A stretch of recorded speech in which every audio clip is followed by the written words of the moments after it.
और जिस दिन अगर थोड़ी सी भी ईमानदारी होगी तो नीतीश कुमार का लॉकेट पहन के तेजस्वी यादव को हाउस में जाना चाहिए, क्योंकि नीतीश कुमार नहीं होते तो तेजस्वी यादव नहीं होते। मैं तो कहता हूं जीवन में अगर नीतीश जी से एक भूल हुई है, वो भूल हुई है कि लालू यादव को पुनर्जीवन देने का काम किया। लालू यादव को चाहिए नीतीश कुमार का लॉकेट पहनना, गाली नहीं देना, लॉकेट। नमस्कार, मेरा नाम प्रेम है और आप लाइव स्ट्रीम देख रहे हैं। गिरिराज सिंह केंद्रीय मंत्री है। देखिए, साफ शब्दों में कह रहे हैं कि नीतीश कुमार से एक गलती हुई है कि लालू यादव को वो जीवित कर दिए हैं। नीतीश कुमार का तस्वीर, नीतीश कुमार का लॉकेट पहन करके तेजस्वी यादव को सदन में जाना चाहिए। देखिए, नीतीश कुमार के प्रति क्या कुछ गिरिराज सिंह कर रहे हैं, उतना ही नहीं, गिरिराज सिंह संकल्प ले रहे हैं दुर्गा पूजा के बाद जो कार्यक्रम है, जो यज्ञ है, वो करने जा रहे हैं। किस तरीके से गिरिराज सिंह जो विपक्ष के नेता है उनको भी खूब सुना रहे, उतना ही नहीं, साफ शब्दों में कह रहे तेजस्वी यादव को, लालू यादव को जीवित कर दिए थे नीतीश कुमार। क्या कुछ करे गिरिराज सिंह, पहले हम आपको वो सुनवाते हैं। मुझे गम है कि वो 30 में से 9 नहीं ले पाए जो हम 2019 में ले पाए थे। और वो 9 क्यों नहीं लिए? पूरे देश में बिहार हो, यूपी हो, बंगाल हो, 2 तत्व बड़ी तेजी से हमारा विरोध कर रहा था और उसने ही एक तत्व है जिसे हम नजरअंदाज करते हैं। वो तत्व है हमारे सनातनी हिंदुओं में धर्म परिवर्तन कराता है, एक वो तत्व है। और दूसरा तत्व है जो भारत में गजबाए हिंद लाना चाहता है। ये 2 तत्व मिलकर के, क्या इसका विरोध कौन कौन लोग करना चाहते हैं? जरा हाथ उठाएं, मैं देखना चाहता हूं। अगर ये भारत को बचाना है तो बिहार को बचाना होगा, बिहार, बंगाल। मैं तो कहता हूं बिहार में जब से मुझे नेतृत्व ने मुझे ये विभाग दिया, मैं 2 बार माननीय नीतीश मिश्रा उद्योग मंत्री के नेतृत्व में मैंने मीटिंग की और मैं विश्वास दिलाता हूं कि लाखों बहनों को गारमेंट्स में रोजगार देने का काम भारत सरकार और राज्य सरकार करेगा। लेकिन जो तत्व यहां संजय सरावगी जी दरभंगा के बड़े प्रखर नेता भी हैं, विधायक हैं। मुझे याद है 2015 में मैं इनके क्षेत्र में इनके साथ घूम रहा था। मैं बोल रहा हूं शायद आज के दिन ये उचित नहीं होगा, क्योंकि शायद इस मंच पर जीतन राम मांझी और सम्राट जी जैसे लोग नहीं होते तो मैं अपने अंदर की वेदना को आपके सामने रख पाते। और मैं आपको और आपसे आग्रह करता हूं, आने वाले दिन में भारत के लोकतंत्र को अगर बचाना है, ये 2 खतरा जो मैंने बताया है, इन दोनों खतरा से लड़ाई लड़नी होगी। केवल जय श्री राम नारों से नहीं कहना होगा, बल्कि अब उसके लिए आपको कर्तव्य भी करना होगा और मैं तो आने वाले दिन शायद 11, 12, 13 या 11, 12 दशहरा है अक्टूबर को, दशहरा खत्म होगा और मैं इस यज्ञ में किशनगंज से मैं अपना यज्ञ शुरू करूंगा। जो लोग मुझे साथ देना चाहते हैं वो हाथ उठा दें, संकल्प लें कि हमारे साथ खड़े रहेंगे चाहे कितनी भी बाधा क्यों न आए।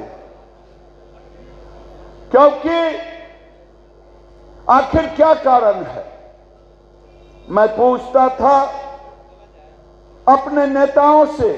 एक सांसद तो जदयू का दिल की बात कह दिया।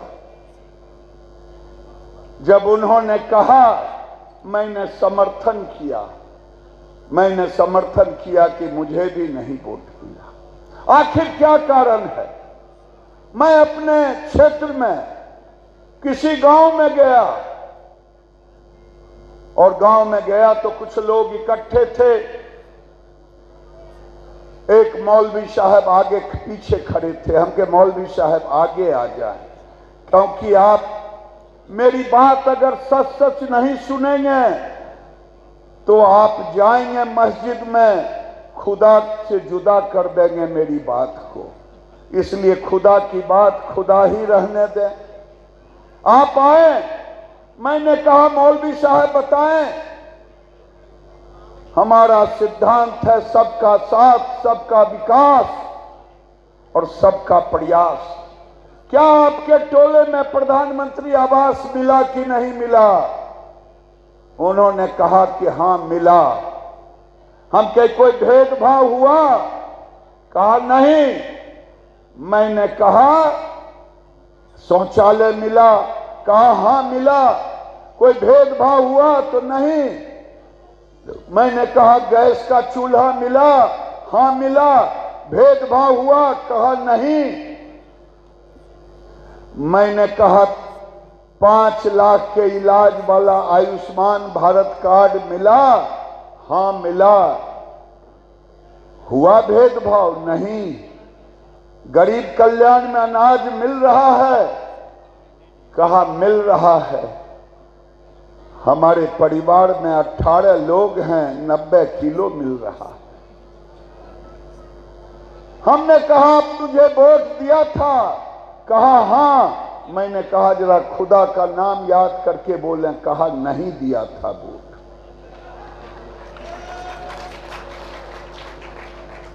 और मैंने कहा क्या मैंने गाली दी थी आपको? तो नहीं। मोदी जी ने गाली दी? तो नहीं। तो आखिर मेरे साथ ये दोहरी नीति क्यों? मेरे सामने जो खड़ा है वो औरत है या मर्द, उसका चेहरा आपने नहीं देखा, लेकिन आप मेरे खिलाफ में, ये मेरा खिलाफ नहीं था, यहां बैठे सब लोगों के खिलाफ है। अगर है तो ये तालियों की गड़गड़ाहट से इसका जवाब होनी चाहिए।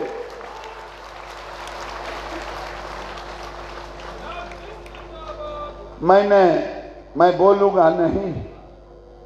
हमारे सामने बड़े ही सम्मानित नेता यहां बैठे हैं, पूर्व मुख्यमंत्री जी। मैंने एक नेता से पूछा आपको तो खूब वोट मिला होगा? कहीं नहीं। फिर दूसरे से पूछा आपको तो खूब मिला होगा? तो कहीं नहीं। हम कहे नहीं कहे तो देवेश चंद्र ठाकुर की तरह आपकी जुबान भी खुलनी चाहिए। और मैं अपनी बात को समाप्त करता हूं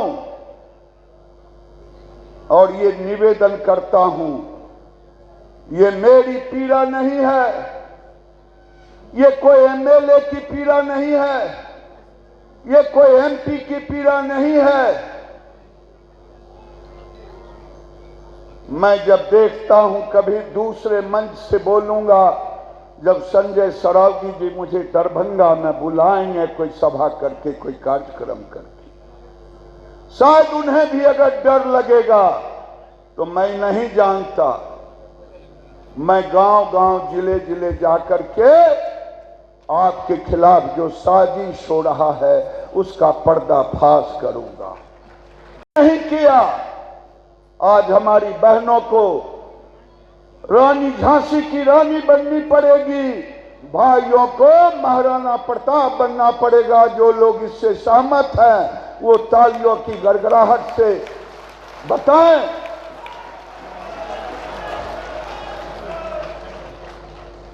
अब लुक्का छुपी से नहीं काम चलेगा। क्या ताकत है कि लालू यादव जो जीवन भर अराजकता फैलाने का काम किया, उनके बेटे डिप्टी सीएम बनकर के, मैं तो कहता हूं जीवन में अगर नीतीश जी से एक भूल हुई है, वो भूल हुई है कि लालू यादव को पुनर्जीवन देने का काम किया। लालू यादव को चाहिए नीतीश कुमार का लॉकेट पहनना, गाली नहीं देना, लॉकेट। और जिस दिन अगर थोड़ी सी भी ईमानदारी होगी तो नीतीश कुमार का लॉकेट पहन के तेजस्वी यादव को हाउस में जाना चाहिए, क्योंकि नीतीश कुमार नहीं होते तो तेजस्वी यादव नहीं होते। और आने वाले दिन में वही नीतीश कुमार फिर से 22 सीटों पर लाके अटका देने का काम हम सब मिल करके करेंगे। जो कभी 22 सीटों पर अटके हुए थे, ये माई समीकरण, बाप समीकरण, ये माई और बाप के समीकरण को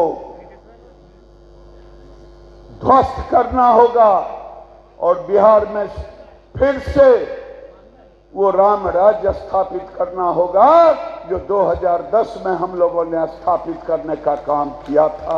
इन्हीं शब्दों के साथ तो अभी आप गिरिराज सिंह को सुन रहे थे, तमाम मुद्दे को लेकर क्या कुछ कहा उन्होंने, आपने सुना है किस तरीके से लालू परिवार पर बरस रहे थे। लालू यादव को जीवित कर दिए हैं नीतीश कुमार, तमाम वो कहानी बता रहे थे। फिलहाल के लिए इतना ही, बने रहे लाइव के साथ। धन्यवाद।